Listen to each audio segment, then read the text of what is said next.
I'm sure a lot of you guys remember the old ceremonial hunting tradition of eating the heart out of the first animal you kill. Meat from those organs are among the most nutrient-rich foods on the planet.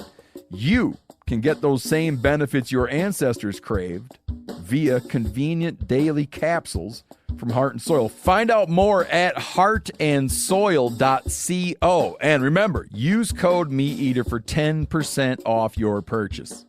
Outdoor adventure won't wait for engine problems. Things like hard starts, rough performance, and lost fuel economy are often caused by fuel gum and varnish buildup.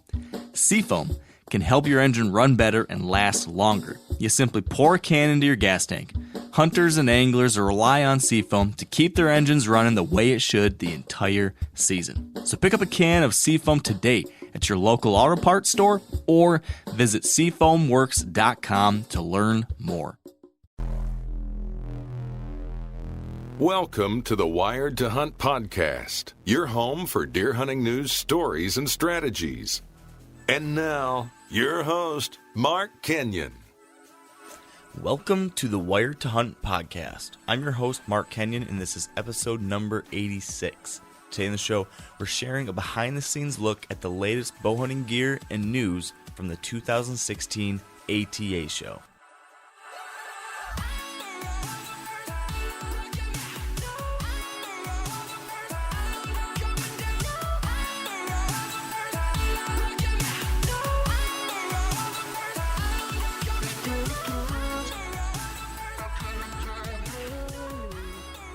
All right, welcome to the Wired to Hunt podcast, brought to you by Sitka Gear. And today we are doing something that we have never done before. Me and Dan, my co-host, are sitting in a room together, recording a podcast. And what do you think about this, Dan? It's a little weird because it's not just any room. It is it's a hotel room where you pay by the hour. So that part we're going to leave out, Dan.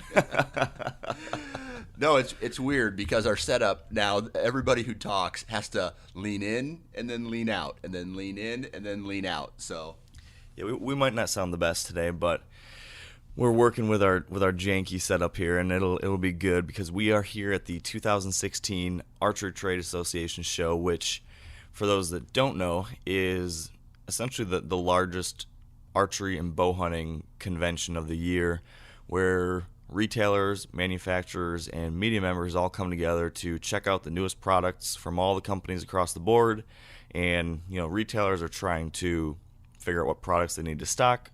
Manufacturers are trying to make sure that retailers stock their products, and the media is trying to see it all and hear it all and share it. So that's what me and Dan have been doing over the past couple days. So today we wanted to give you a little bit of a sneak peek into what the ATA show is like to be at, and then we'll share some of our own experiences this week and finally go through some of the most interesting new products we've seen. There's been a lot. I'm kind of overwhelmed still, but we'll try to share a couple of our favorites and give you a little bbit of a look behind the scenes of what this whole crazy thing is about, because I'm sure you've probably seen a lot on social media and different websites over the past few days, possibly because a lot of people are talking about it. So we want to give you a little bit different perspective. So Dan, how's the show going for you so far?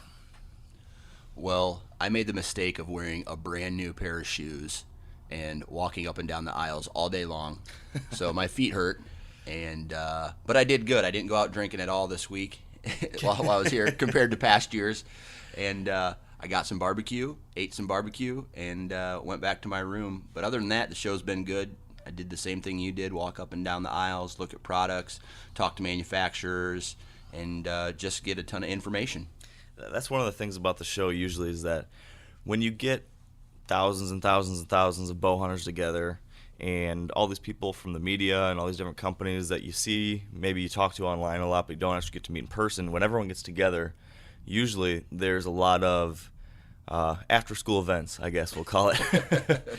And usually, Dan, you and I participate, but last night I had a dinner meeting, and after that dinner meeting, I looked at the clock and I was like, I'm just tired. I'm going home. I'm not going to text anyone. I'm not going to head downtown. I'm just going to go back to the hotel room. And I remember thinking in my head, I'm like, wow, you're pretty lame, Mark. But I opened the door and walked in the hotel room, which you and me are sharing, Dan. and there you are already passed out asleep. And I realize it's 10:30, and me and Dan Johnson are already sleeping in the hotel room. This marked a new era in our maturation as adults. So it was a different kind of ATA from that perspective, but still been fun. I got in Monday night and just tried to do a little bit of work, and then Tuesday was a full day on the floor. I did go out Tuesday night, saw some people, had some fun, and then yesterday was the early night. But I think you came in Wednesday morning, like 5 a.m. Yeah, I left my house at 8:00 p.m. on Tuesday night. Drove all through the night. Got here. When was it? I got here about 4:30. I was sleeping kind of by 5 a.m. and then the alarm went off at 7:30. So I got an hour and a half of sleep. Then hit the show. Yeah, it's the last day of the show now, and now that you've had the I keep wanting to say 15, but the 2016 show is in the books almost. How many ATs have you been to? This is my probably. Let me see here. This is my 6th, I think. What about you? I think this is my 6th, 5th or 6th as well. So, in a short minute or so, how would you describe ATA? What's the ATA show experience like for you usually? For those who have never been to an ATA show, let me sum it up for you. Designer jeans.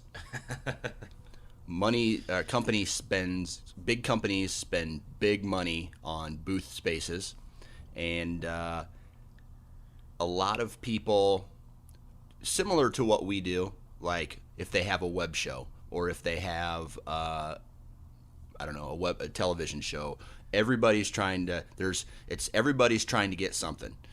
Like Mark said earlier, the manufacturers are trying to sell their products to the buyers. The buyers are trying to, sell the products that they buy to the retail stores, and then there's all this negotiations that take place for products, and then at the same time you got people in the media, similar to what we do, who are trying to get their hands on some of that money as well, for sponsorships, for ad dollars, for a whole bunch of different things, and it's pretty unique being able to see the business side of the hunting industry. Yeah, you basically have every side of the hunting industry is there, so you're right in the middle of it.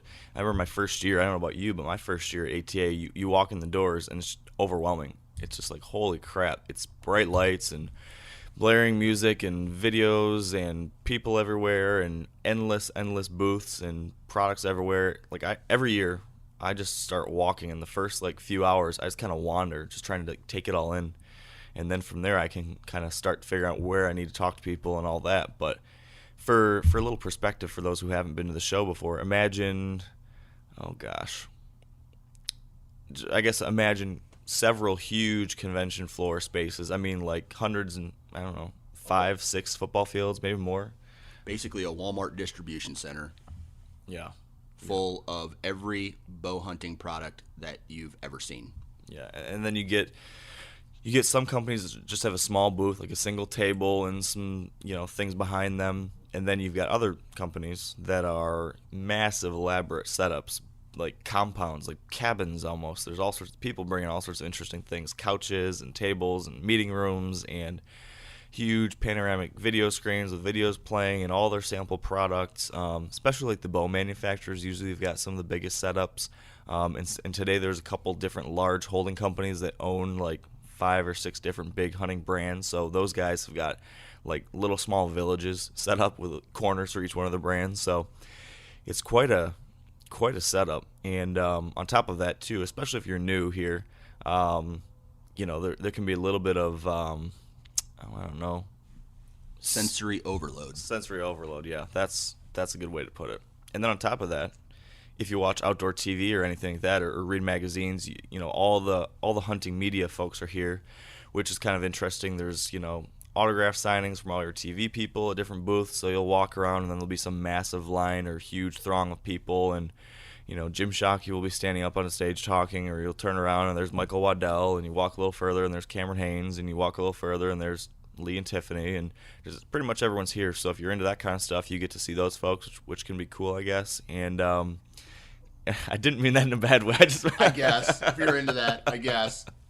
But yeah, it's interesting. So ATA is definitely an experience, and if you are involved in the bow hunting industry in any way, whether you are on media or you work for a company that makes gear or you sell gear or anything like that, it's open to those types of professions. So if you are in that business in any way and you haven't been to the ATA show, I definitely recommend coming out and just checking it out to see it. It's worth an experience, that's for sure. And I think definitely probably my favorite thing about the ATA show is just the opportunity to connect in person with people. Lots of times that you might just talk to online or occasionally on the phone or something. Getting to meet face to face always seems to be really valuable and just fun to connect with people again and catch up with folks. It's kind of like a great big strange family gathering, I guess, when everyone gets back together. So it's been fun from that perspective for me. Now, before we get any further into our 2016 ATA experiences, we do need to pause for a brief word from our sponsors of this podcast, Sitka Gear.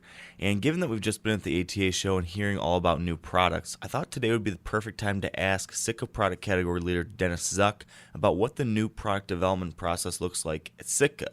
So here's Dennis with a little bit of insight.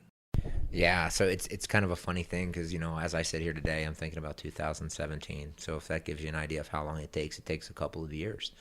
And, when you start that process, it's a process of looking for pain points and looking for opportunities where maybe, people didn't know a product people didn't know they needed or a problem they've just become accustomed dealing with without a viable solution.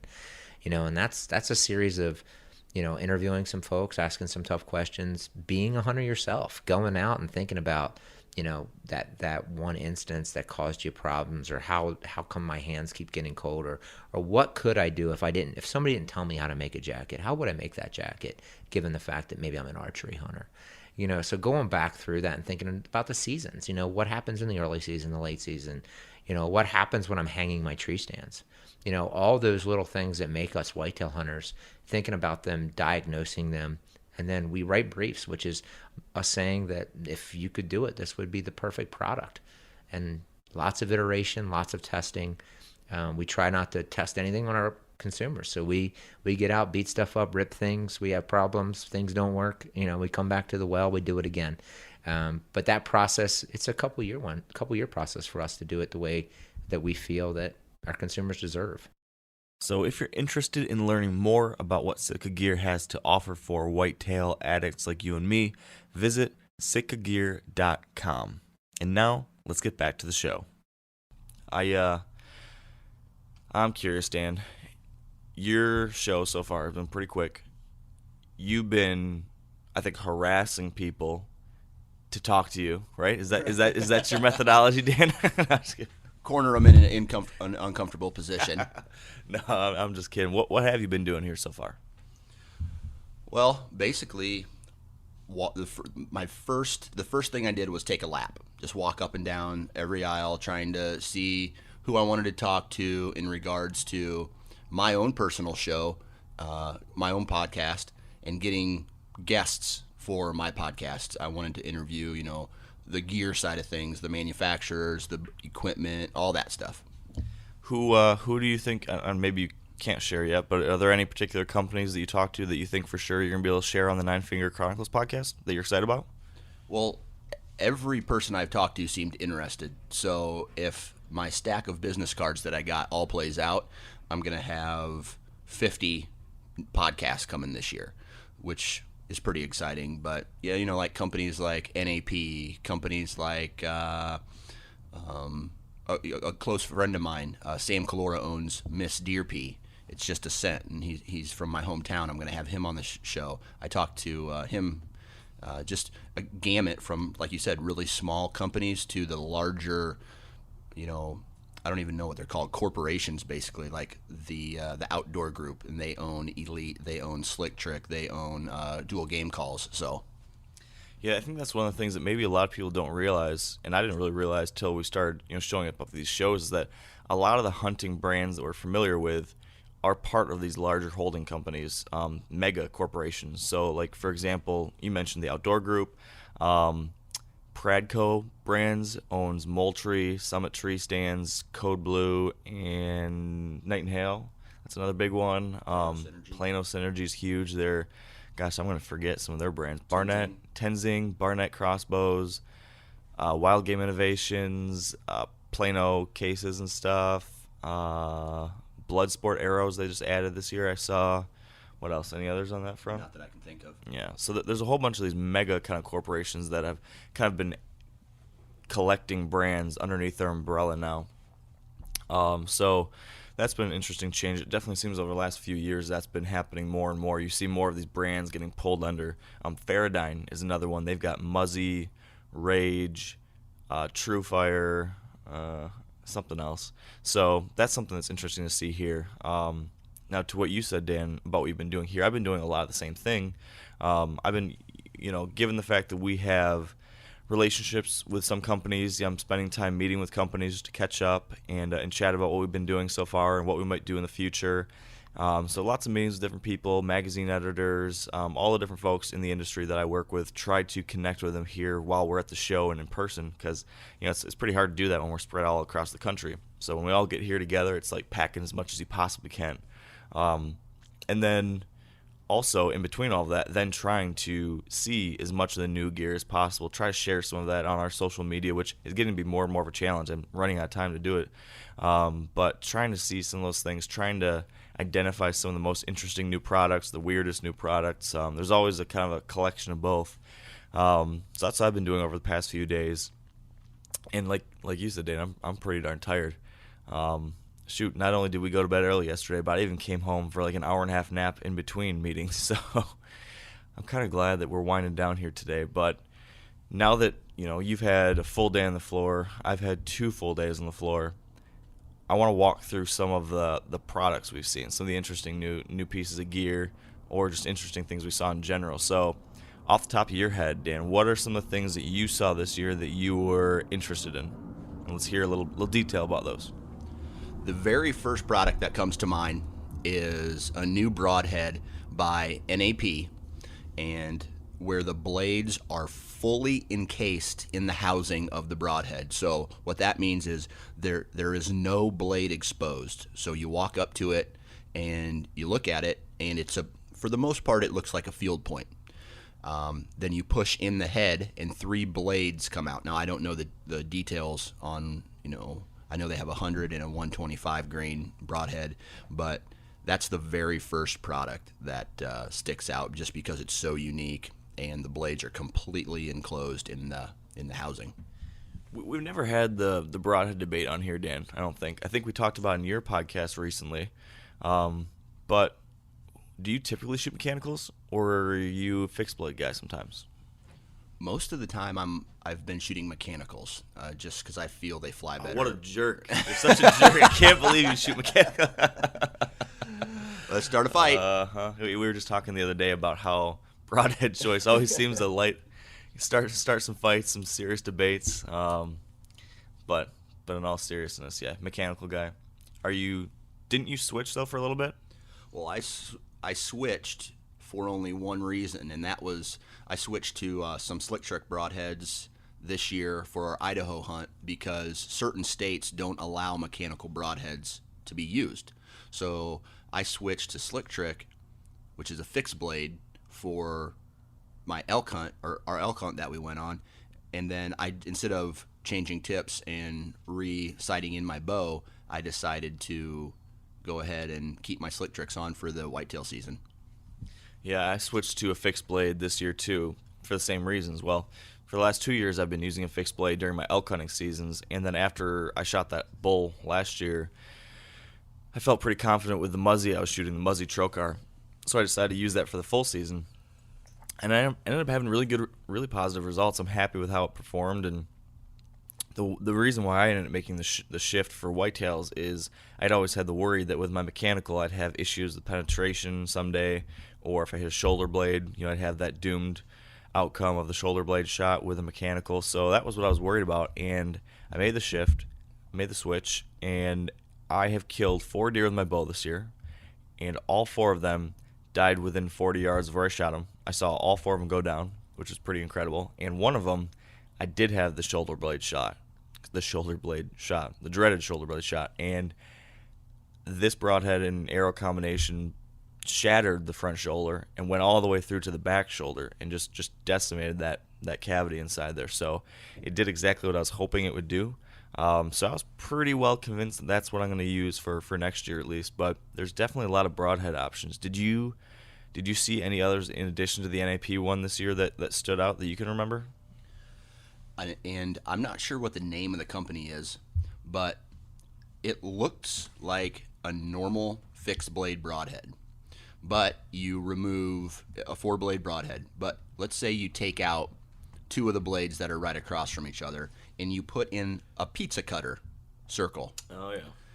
Well, I went and I talked to those guys, and I'm just like, tell me about this product. So anyway, I wish I knew the name, but it looks like a pizza cutter. So the guy tells me if it hits bone, that pizza cutter will roll, and it won't stop. So it moves because when it hits bone, it moves, and it won't that kinetic energy just won't come to a stop like a cut will. It will roll around the bone.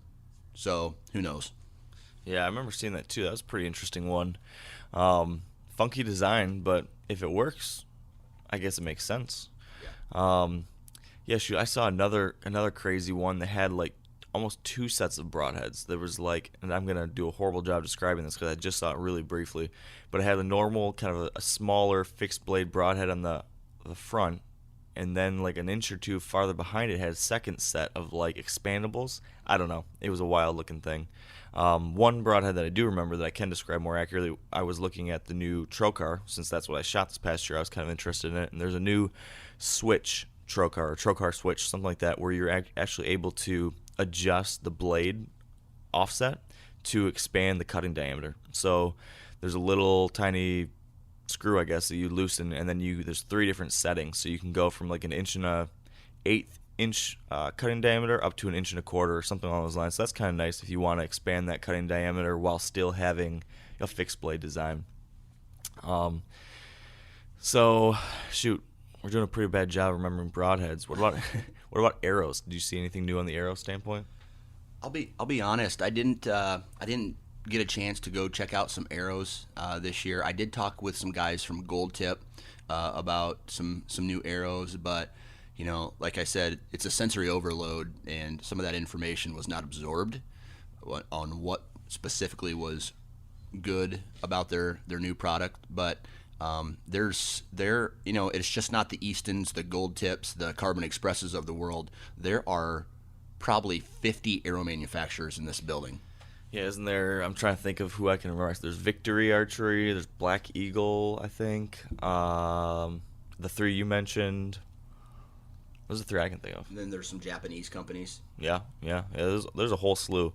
I haven't got to go into detail with Carbon Express on anything new they have, but just from passing by their booth really quickly, I don't think they do have anything major new. But I did talk to some folks from Gold Tip yesterday who I think you were probably talking to as well. They are releasing their first micro diameter arrow. And the one kind of interesting thing they mentioned is that they have a little tool that comes with their arrows now, that when you take the knock off the back of the arrow, you can use this tool to, well, let me take a step back. At the front of the arrow where you would screw in, where your insert is, it's a 2-way insert. So there's threads in the front and there's threads in the back. So the threads in the front, obviously, that's where you screw in your field tip or your broadhead. But the threads in the back are accessible through the inside of the arrow. So you take the knock off the back and you use this little tool to add weight to the back side of the insert. So you can add as much weight as you want to then adjust forward of center on your arrow. So if you need a heavier setup, if you're going to go from a whitetail to an elk hunt or a moose hunt or something like that, you can adjust the weight in your arrow to do that. So that's kind of an interesting thing to do. I don't know if I would be smart enough to do that the right way, but Not me. Yeah, but it was kind of interesting. What about bows? If I'm thinking about new bow stuff I've seen so far, I'm trying to remember here. I know that, Bear has got the bows that they announced this fall, although they did just announce a new crossbow, their first crossbow ever, so that sounds pretty cool if you're into the crossbow thing. Matthews announced a new bow. They came up with the Halon or Halon? Yeah. That was this fall they announced it, but they announced a new version of it called the Halon X, I think, or something. Just kind of some different variations on that. I saw that. Hoyt has got the new Defiant, I think. I think that's the new one I saw. G5, I think, is releasing a new bow called the Rise or Riser or something like that. I haven't got to shoot any bows. What about, I haven't got to do anything from Elite. I don't know if, did you see if there's a new bow from Elite? Elite has the new Impulse, and I believe that is like they two versions of it, a 32 and a 35. Okay.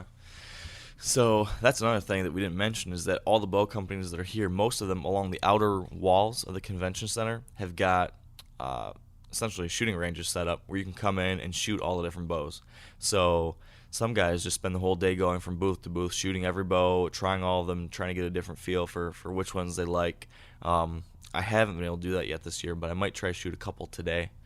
But there's no shortage of bows, that's for sure. And new companies coming out all the time, too. There's the last couple of years there's been a few new manufacturers that have been getting some buzz, like Obsession Bows, new Expedition Archery's one. Are there any other new ones that you remember? War Eagle or something like that? I thought I saw one called War Eagle. Yeah, so there's a lot going on. I'm thinking here about other types of gear. What else stood out to you? Another thing that stood out to me, it's not necessarily negative, but it is kind of funny, is you're walking into a booth, and it's a brand new product that is first, it's the first time they've ever been to an ATA show, and I'm going to use a camouflage company, for example. I'm not going to say the name of it, but I don't know how well it's going to do. It's one of these things where maybe somebody had some money and somebody loves hunting so much that they're just like, you know what? I'm going to come up with a camo pattern, and it's going to be awesome, and it's going to sell, and it's going to make me a ton of money. Well, I walked into the booth, and the first thing that popped into my head was, hey, it's mossy oak, or that's Realtree. Well, it's not. It looks really similar to it, but it's not. And I went in, I talked to the guys for a little bit. They're just like, yeah, this camo pattern, and they got their hype team with them, their yes men with them, and this camo pattern's so good, it works for me, it works for everything. And it's just like, good luck. Yeah, I think especially with camo, it's such an established marketplace, Like, I feel there's your couple big players everybody knows, and then it seems like you need to have like a major clothing manufacturer to be behind a camo for it to catch any steam. When Sitka came out with their Optifade pattern for their gear, or First Light came out with the camouflage for their gear, or Under Armour now has their own unique camo. That can work, it seems like, but I gotta believe it'd be tough to just make your own pattern and try to start from zero. That's a tough sell. There's a lot of companies like that, though, where you see them come in here and gosh, you're happy for them. It's exciting. They're trying, but there's some steep uphill battles for a lot of companies with these mega corporations now that own so many of these brands and throw so many dollars behind development and marketing. It's probably getting tougher and tougher for upstarts, don't you think? Yeah, and I'll give you one example. My good friend Jesse Hurley of Stick and Pick. I talked to him, and he's been in the stick and pick. And for those of you who don't know what a stick and pick is, long story short, it's a trail camera accessory you can screw into a tree, or it's like a little mini stick, and you can stick it right into the ground and put your trail camera on it. You don't need a tree. I talked to him, and this is one of the first years that they've not really been recognized, but one of the very first years that they're in the black. They made more money than they spent, and that took 3 or 4 years for them. So just imagine what kind of struggle these smaller companies have to go through in order to get to start making money when they're doing it by themselves. Yeah, one of the good things, I guess, these days is I think the internet does make it easier for a new company to have a platform and get their message out there probably than before, because when there used to be gatekeepers in the form of just a retailer. If you couldn't get into Cabela's or whatever, you might not get heard at all or seen at all. Now there's direct-to-consumer sales, which probably opens the door for new, smaller companies, so that's nice. Going back to, speaking of small companies or new kind of companies that kind of popped up on the scene, I think one way that a new company can get attention and get a great start is if their product is just so different, so innovative that it just captures people's attention. There's nothing else out there. There was one product that I saw recently that was kind of interesting. It's called Cirrus, and it's a new wind indicator, and it's a battery-powered vaporizer that creates some type of, I really don't even know how it creates this vapor, but essentially looks like steam that comes out of this little tiny, like, lighter looking thing, and it provides such a very thin, light smoke that you're able to get a very long lasting, consistent wind indication on it. So I saw that was kind of neat. Being able to track your wind is an important thing, and the powders work okay, and the little cotton puffs work okay. But this one looked pretty nice. Did you see that one, Dad? I haven't had a chance to look at it yet, but I don't know how big it is. Was it like the size of a lighter? Yeah. Well, it's like I said to you earlier, or on one of our last podcasts, this is my first year in like 8 years. I didn't bring a camera into the tree with me, but I bring my Ozonics and I bring my, I bring all this other gear with me, and it's just like, I think I'm going to have to start going to a bigger backpack just to carry all this gear that is going to help me better, I guess. Yeah, there's no shortage of stuff we can bring in the tree with us, that's for sure. Speaking of other gear, let's keep on running down some of the things we saw. Muddy Outdoors has got trail cameras now. Did you see that? Yep. They, I guess supposedly this is, as I understand it, Muddy and Big Game Tree Stands are now the same company, or owned by the same company. And so Icon trail cameras were the trail camera brand under Big Game. Now they're rebranding it as Muddy trail cameras and updating things and changing things, making it smaller and better technology supposedly. So that's a new thing with trail cams. And on the trail camera front, also Moultrie had a big announcement. Moultrie launched their Moultrie Mobile setup, and this was kind of cool in that they aren't launching a specific wireless trail camera. Instead, they are just releasing a modem that you attach to a camera, but it works with almost all of their trail cameras from 2016 and 2015. So even last year's cameras, almost all of these will work with this modem. So all you need to do is get one modem, or as many as you want, and then you can go attach that to any of your old trail cameras that you bought last year or one of the other various models this year to make that one wireless for however long you need it to be. So instead of buying a $600 or $500 wireless camera and you've got that one, this might be able to give you some flexibility to, okay, I need the wireless one here, but I want to use such and such camera there, and a little more flexibility. Maybe you can more affordably get a couple of them. So that was interesting. They've got a pretty nice mobile app that I saw when they announced it that, I think all the wireless trail cameras are trying to do a better job of the delivery through mobile and email and everything. And it seemed like this one and Bushnell's that I've seen seemed pretty slick too. But I like the interface that Moultrie's app seemed to have, but I've yet to actually use one of the wireless trail cameras, so I need to just probably try to get my hands on one and get some experience with it, because there's definitely some obvious benefits to it that would be neat, especially when I hunt some of these states that are hours and hours and hours away from home. It'd be nice to be able to check those cameras without needing to make the 7-hour drive, Yeah, I tell you what, great idea. And if I had great service to where I could get a cell phone signal, to send these trail camera pictures back to me, that'd be awesome. But where I do a majority of my hunting, I don't get cell phone service because I'm down in a bottom, or I'm on the backside of a big ridge, or just completely out in the country where there is no cell phone service. For me, I've tried it, and for me, it's just something that you can't replace driving out there and going and checking them yourself. Yeah, the cell phone service is definitely an issue. If you don't have that, you're kind of SOL.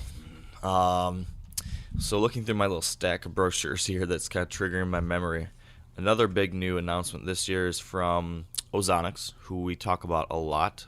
This year, for the first time, I guess ever, they have a brand new product to their line, the HR 300. So it's an update on their current ozonics machine. From what I understand, it delivers something like 40 to 45% more ozone emitted, so you can get even a better chance of that blanketing your scent and converting those molecules. It's got some different power modes. I don't know if you got to talk to them, Dan, but it kind of automatically will adjust the output based on conditions and battery life and everything like that. Sounds like it's an updated battery, better battery life, things like that. So it looks like a neat device. Also, they've added a dry bag, or dry wash bag, I think they're calling it. So essentially it's a cloth closet for you to hang all your hunting clothes in and put your boots and your backpack in, and then your ozonics machine inserts into this bag, and then circulates ozone for certain periods of time, 10-minute intervals, I think it said. It circulates ozone through all of your clothes and your gear so that essentially ozone washes it, again, destroying some of that human scent before you head out into the woods. So that was cool. And then they also have a backpack option where you can attach the ozonics machine in a certain position to emit ozone as you walk in and out of your stand, again, to try to help control some of that odor as you access and exit. So I thought that was pretty cool. I'm hoping to try out the dry wash bag pretty soon. I like that idea. You, Dan? Yeah, I'm definitely a believer in ozone, and the dry wash bag, definitely hang your clothes in there, circulate your ozone, get rid of all that scent. I tell you what I've been doing is they like you mentioned, they have that new pack that you can take it off. You can wear it as a fanny pack, or you can wear it as a full setup, and you put your ozonics in there, and there's like a mesh lining, and it allows the ozone to escape. So while you're walking to your stand, you can have ozone coverage. I've been doing that with my regular pack. I just set my ozonics on top, and I keep the top of my pack open, and that for me has seemed to work. So it's going to be hard unless they come out with a complete pack, so that you have to wear your pack and their pack in order to make it work. But just like we make things work as bow hunters, so once we get some of these our hands on some of these products, we can kind of find the best way to do things. Yeah, speaking of scent control, there's a couple other companies that have updates to their scent sprays. Hunter Specialties came out with a brand new addition to their Scent Away line. It's called their BioStrike Assault Formula. Pretty odor assault formula, quite tactical. Theirs looks like it's built off of like the silver technology, which supposedly can help eliminate some scent. I know Code Blue announced a new scent elimination brand and technology called, I think, Decode, and that's based on silver technology as well. Those are the two I saw, in addition to ozonics that came to scent. I don't think Nose Jammer had anything new this year, did they? Did you see that? No, I did not. Yeah, so that's the scent side of things. I did see one company that was had a system kind of like what Hunter Specialty came out with, called Slayer Scent. Just another small company. I tried to have a conversation with the guy, but he didn't seem like he wanted to talk to me. Does that happen a lot in your life, Dan? Every day. That's funny. When I first started coming, and I think, I guess it's understandable in that these guys have a million different people trying to talk to them, but you definitely do get the people who you walk up to, and then you see their eyes dart down to your badge and try and decide, is this person important enough for me to talk to or not? Is this guy going to make me money? Yeah, and usually they look down at mine and then blow me off. So it is what it is. Other interesting new gears, we keep on going down the line. Reinhardt, who's always made 3D targets, for the first time is making decoys. This looks kind of interesting. They're kind of a 2D, 3D hybrid. So, there's the typical full 3D decoy like your Boss Buck or something. And then there's the 2D models like Montana Decoy, which are just like the thin, foldable silhouette type style decoy. This is kind of in betweener. It's not the full thick 3D. It's like 2 inches thick. So it gives it a little more body appearance, I guess, a little bit, but it's small enough and thin enough that you can break it apart and pack it a little more easily than the great big 3D models. That's my only complaint with my decoy that I have, is just it's so big and bulky, and anytime any plastic hits plastic, it just echoes and makes a lot of noise. So this might be helpful from that standpoint. And what it has, like I said, it's several pieces, thicker than just a silhouette, but still pretty thin, stakes in the ground, and then it has swivels on the neck and head and maybe the back hips that will allow it to move a little bit in the wind, the whole neck, head, ear section. So like a hinge on a door. Yeah, that's a good way to describe it. So that looked kind of cool. Did you see that, Dan? Yes, I did. was hoping you'd have more on it. We'll roll with that. Oh, geez. In other news, Redneck Blinds did have some updates. I saw they've got new soft-sided blinds available. So right now they had the hay bale blinds and the hard-sided fiberglass box blinds, but now they've got like a soft-sided cloth blind option that you can either mount elevated in the stand or have on the ground, still with a metal frame and kind of heavy-duty materials. But that was pretty nice, and that was a lot more affordable. Where their fiberglass box blinds are, it's an investment. This was more in like I think $400 or $500 or something. So that's much more, reasonable, I guess, if you're trying to outfit a property and budget is an issue. So that's something I saw. There's a million different companies making attractants and supplements and all that. Big and J has some new things. Analogics has some new things. Primos has some new attractants. Wild Game Innovations has got something new every day. Moultrie has got something called pecan pie that sounded kind of tasty. I don't know. What about you, Dan? What'd you see? Yeah, and that's one company that I'm interested in, because this Analogic company that I'm interested in actually doing the interview when I interview them is seeing some of the science behind some of these mineral companies and what they can do to benefit the health of the deer, not just claim antler growth, but make your herd stronger, your herd health stronger. Yeah, definitely. Yeah.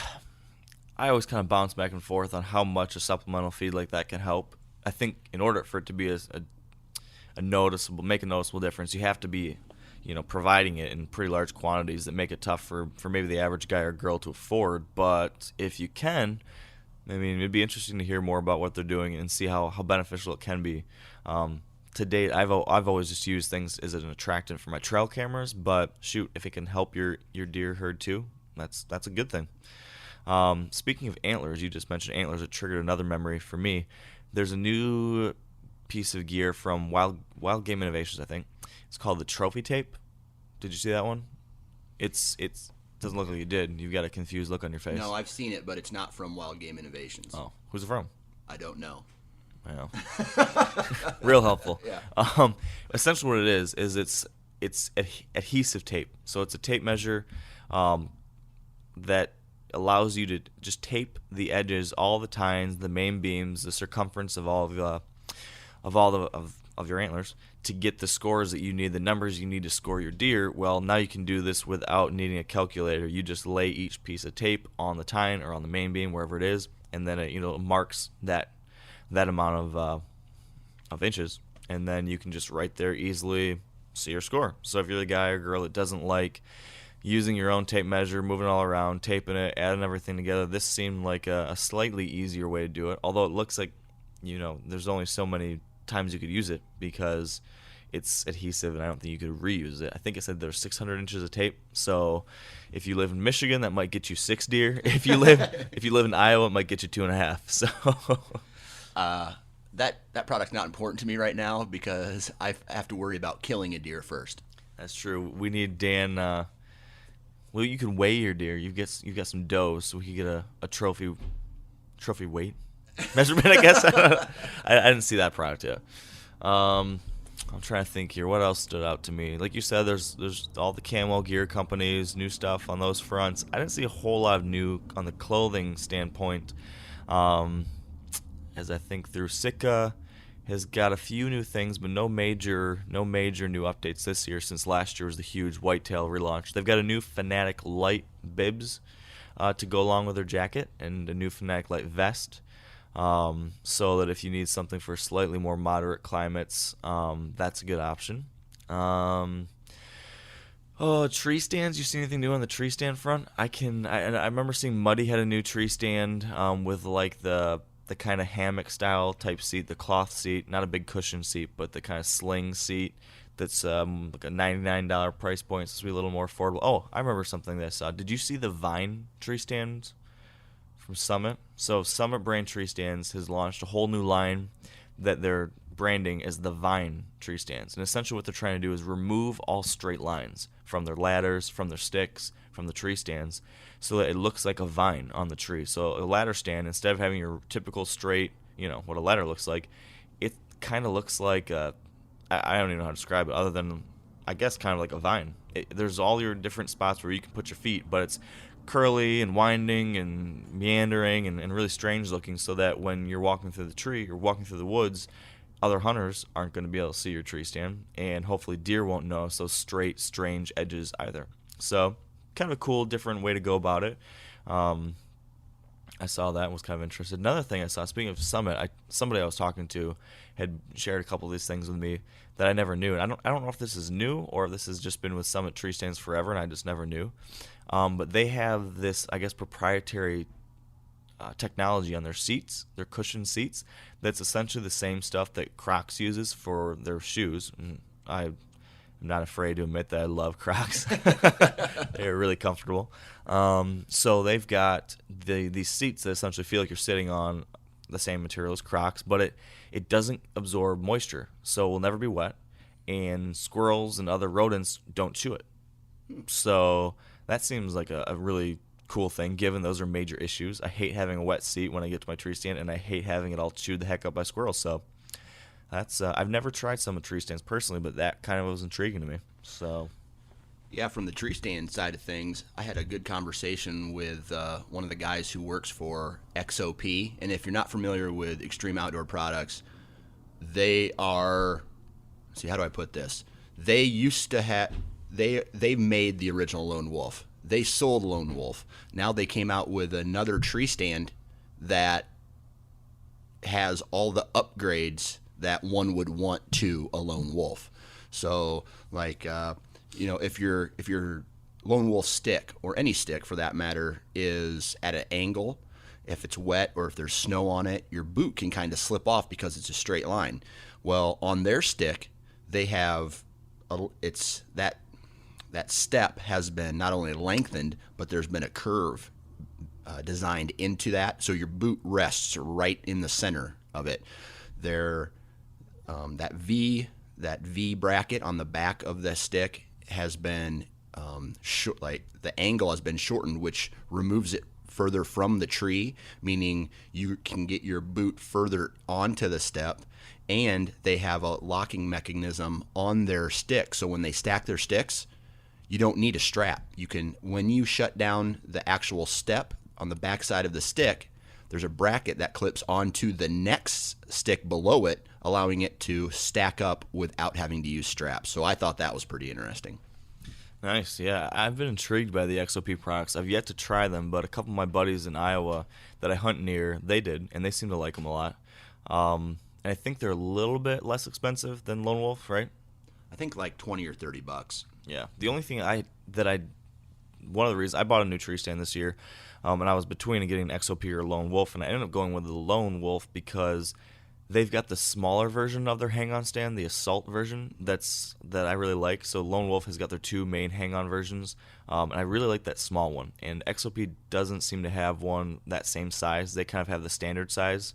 I like the smaller stand, the lighter weight. It's only like 11 pounds or 10 pounds and so many ounces. So because I'm like you, running and gunning a lot these days now, that was something that I ended up going with. But XOP is definitely intriguing.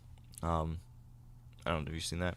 Yeah, I tell you what, there's another company out there, and I wish I knew the name. I have their business card in my pack over there, but it's a stick. It's a stack of sticks, and I don't think there's a tree stand with them yet, but it's just sticks. So what you do is you the actual bracket that attaches to the tree folds up, makes for easy stacking, but you put the stick on the tree, you tighten the top one, and then you pull the bottom of the stick out, and then you drop the bracket against the tree, and it prevents the stick from sliding down when you step on it. So, like on the lone wolf sticks or the muddy sticks or any other real stick you put on the tree, you step on it and there's that first couple inches for it to settle. That doesn't happen with this stick. So that's kind of, I would love to get my hands on one of those and try to test it out. Yeah. Have you ever had with any of these climbing sticks where if you step on the bottom rung and I think both on Muddy and Lone Wolf, and I think most of the other climbing sticks I've seen, they attach to the tree by up at a strap or something at the top third of the stick. So if you step on the bottom rung, sometimes that will swing out. Have you ever had that happen? Yes, that happens quite a bit actually, especially on crooked trees. Yeah, so if there's some way that a company could fix that problem, that would be nice. Because I've had a couple little slightly scary situations where if you step on it at a weird angle and push out, and if it's not really firmly settled in, that stick will just swing off. And then once any part of that stick comes off the tree, then it loses all that tension that's holding the whole thing steady. And then it gets a little sketchy. Yeah, and it makes noise. But back to that that stick that I just talked about. The other cool feature about it is there's no metal on metal contact. So parts of it are plastic and parts of it are hard plastic, parts of it are metal. So there's no clinking and clanging when you're taking them off your stand. That's huge. That's huge.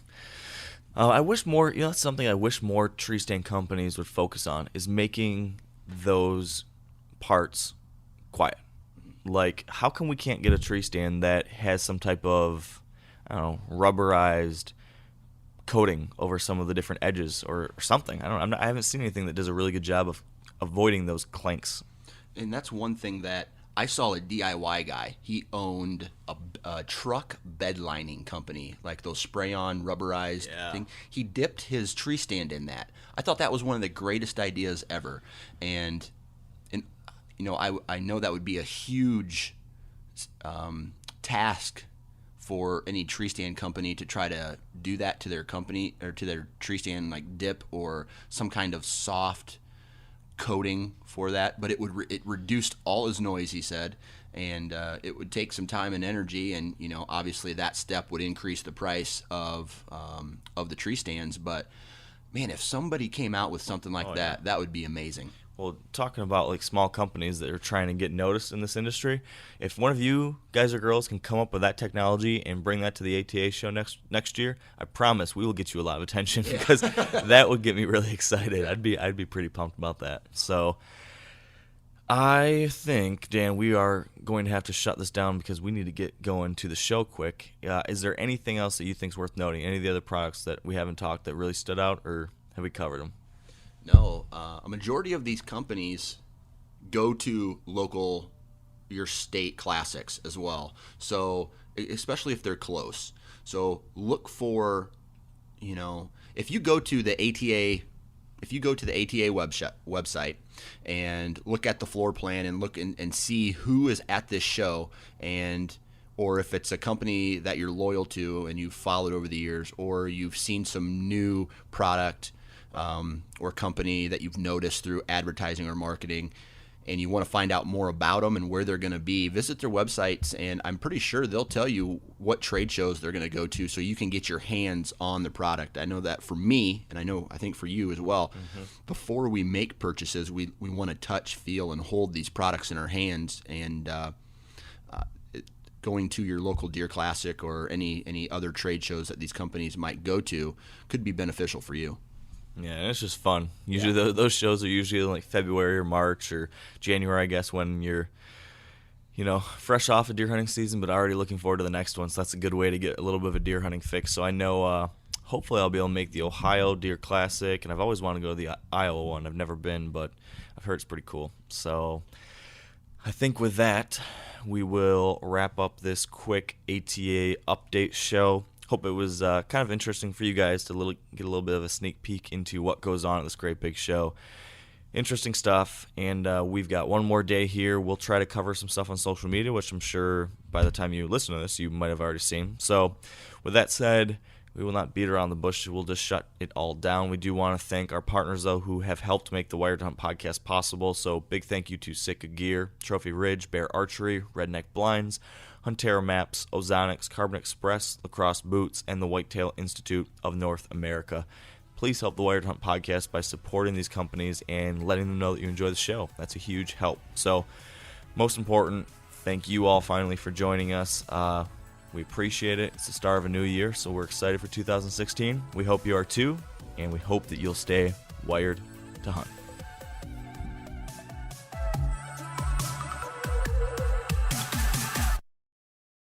I'm sure a lot of you guys remember the old ceremonial hunting tradition of eating the heart out of the first animal you kill.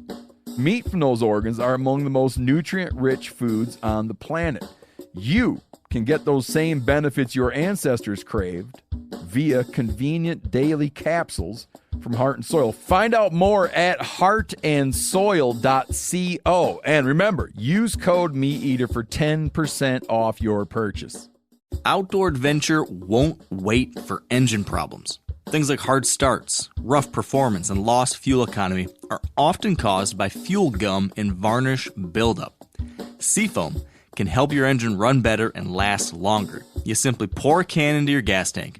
Hunters and anglers rely on Seafoam to keep their engines running the way it should the entire season. So pick up a can of Seafoam today at your local auto parts store or visit seafoamworks.com to learn more.